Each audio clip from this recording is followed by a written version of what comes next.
Welcome to the Not Old Better Show. I'm host Paul Vogelsang, and this is episode 221.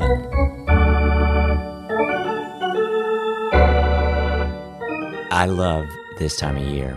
It's the start of baseball season. I grew up rooting for the San Francisco Giants, attending 40 to 50 games a year at the old Candlestick Park, because I was born in San Francisco and we lived there for many years. Certainly, one of my favorite players, also Bay Area born and raised, was Keith Hernandez, although not a Giant. Of course, Keith Hernandez is well known, widely respected, and is a 5-time All-Star first baseman who won the World Series championships with the St. Louis Cards in 1982 and the New York Mets in 1986. Keith Hernandez also won the National League MVP award and the batting title in 1979, and he earned 11 straight Gold Glove awards from 1978 to 1988. He played Little League and high school ball with fellow pro pitcher Bob McClure in the town of Pacifica, California, not too far away from San Francisco, and he became a baseball analyst for the Mets in 2006 in his retirement. Keith Hernandez was inducted to the New York Mets Hall of Fame and was selected as the Mets' all-time first baseman by a panel of sports writers and broadcasters that included Marty Noble, Mike Lupica, Gary Cohen, Howie Rose, among many others. Keith Hernandez played alongside Darryl Strawberry on the 1986 World Champion Mets. Keith Hernandez has had a fantastic, amazing life and baseball career. He's also written a new book entitled I'm Keith Hernandez. And, as an aside, Keith will be reading from that book in just a bit, but I want to give you just a real quick review, and then we'll hear from Keith in a couple of ways. He's going to read, and then we're going to interview him. I was honored to be given an advance copy of the book. I will say right up front that I think Keith is a real pro and a real classy guy. And so I really enjoyed the book. We all know that Keith Hernandez revolutionized the role of first baseman. And during his illustrious career with the World Series winning St. Louis Cardinals and New York Mets, he was a perennial fan favorite, certainly one of mine.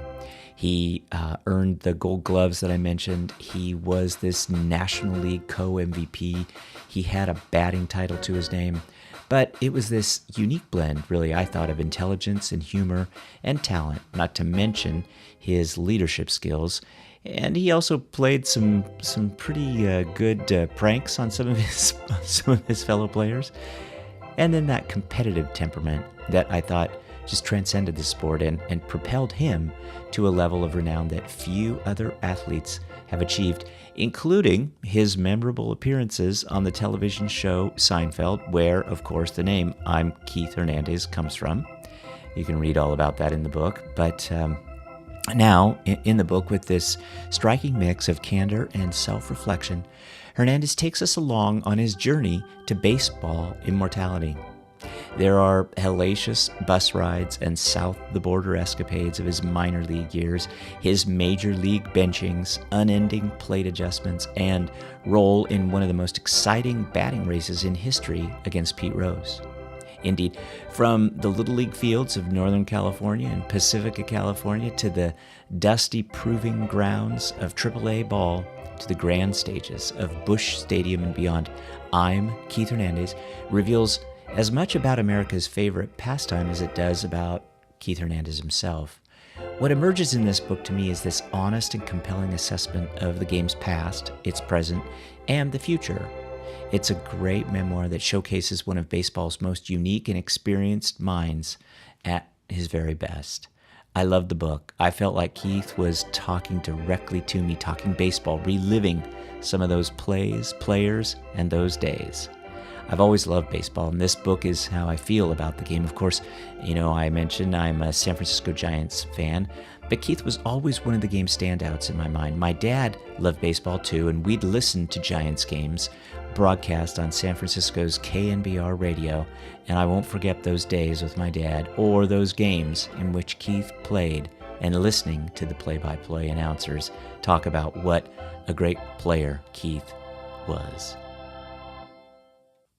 I think what's refreshing about the book is that it largely focuses on this period from about 1972 through 1979, covering Keith's development from Class A minor leaguer to National League, where he was the co-MVP.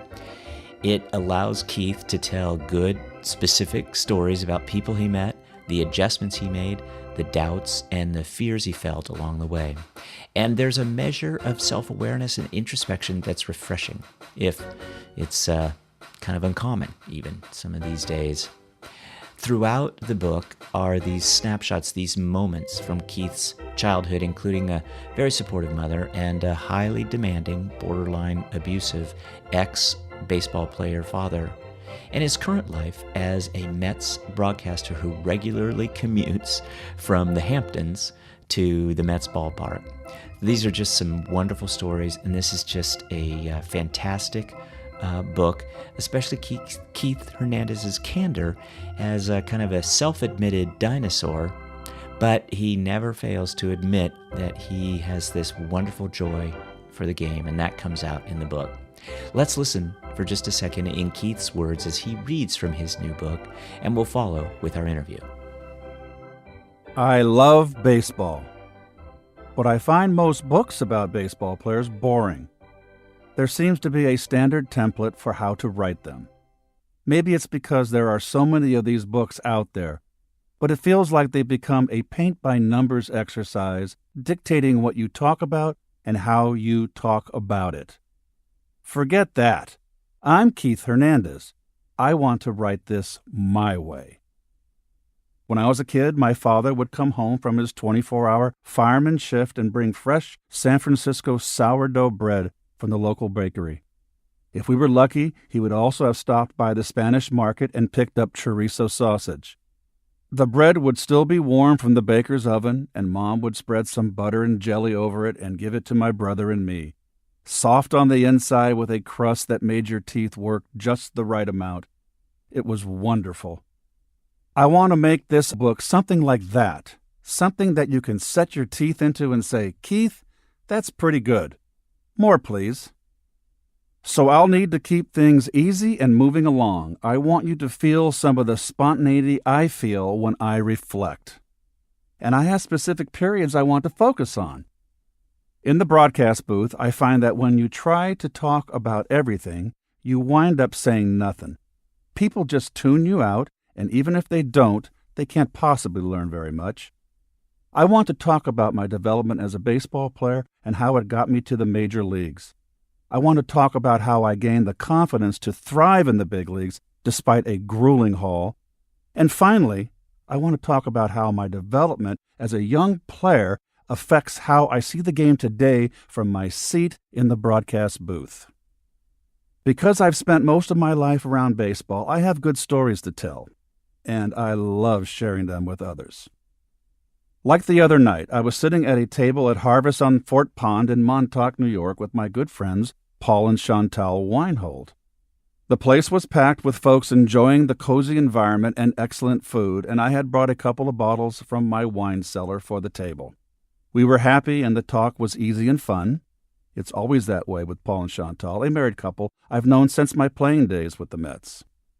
Footnote: I met Paul, whose nickname is the Mayor, because he can start a conversation with anybody, at the old Vertical Club, which was located on 60th Street between 1st and 2nd Avenue, right by the 59th Street Bridge. End footnote. Somewhere along the way, we started talking about baseball, specifically this year's Mets team. Paul, who's a psychologist and finds the mental aspects of the game fascinating, asked about a Mets starting pitcher, a flamethrower, who was successful at getting batters out but had a tough time holding them on base during the rare occasions they got on. The opposing team had made 5 swipes against him a few nights earlier. He's been doing it one way for years, Paul said, referring to the pitcher's delivery to home plate. And now people expect him to change? Can he? Why not, I said. Doc Gooden did it early in his major league career. He had the same issue. But how difficult is that sort of adjustment, Chantal asked. After all, like the rest of us, aren't baseball players creatures of habit? I said it would take time, and yes, some players got stuck when opponents exposed a weakness.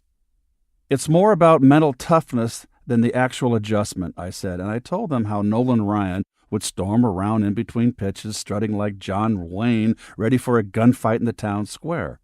You got the feeling that, if he had to, Nolan could throw the ball with his other hand and still find a way to get batters out. For this guy in the Mets, he's got to tap into that sort of mentality. This is my mound, and I will do anything to protect it. After that, it just becomes a matter of decreasing his delivery time to home plate while not giving up any of his outstanding stuff. It's that simple. Then I recalled a story I had been told years earlier. To me, it defines that territorial attitude a pitcher must have to be successful. My thanks to our guest today, and please check out our website at notold-better.com for more information and conversation. And thanks to all of you, my wonderful audience, for your charming, encouraging, and advice-driven emails with show and topic suggestions. Please keep them coming at info@notold-better.com. Be sure to follow us on Twitter and Instagram at notoldbetter, and you can find us on Facebook as well. We are Not Old Better there on Facebook. Podcasts of the Not Old Better Show are available on iTunes, TuneIn, Stitcher, Google Play, Spotify, and iHeartRadio. Also on Amazon's Alexa. How are you today, Alexa? I'm doing great. Alexa, play the Not Old Better podcast. Getting the latest episode of the Not Old Better Show. Here it is from TuneIn.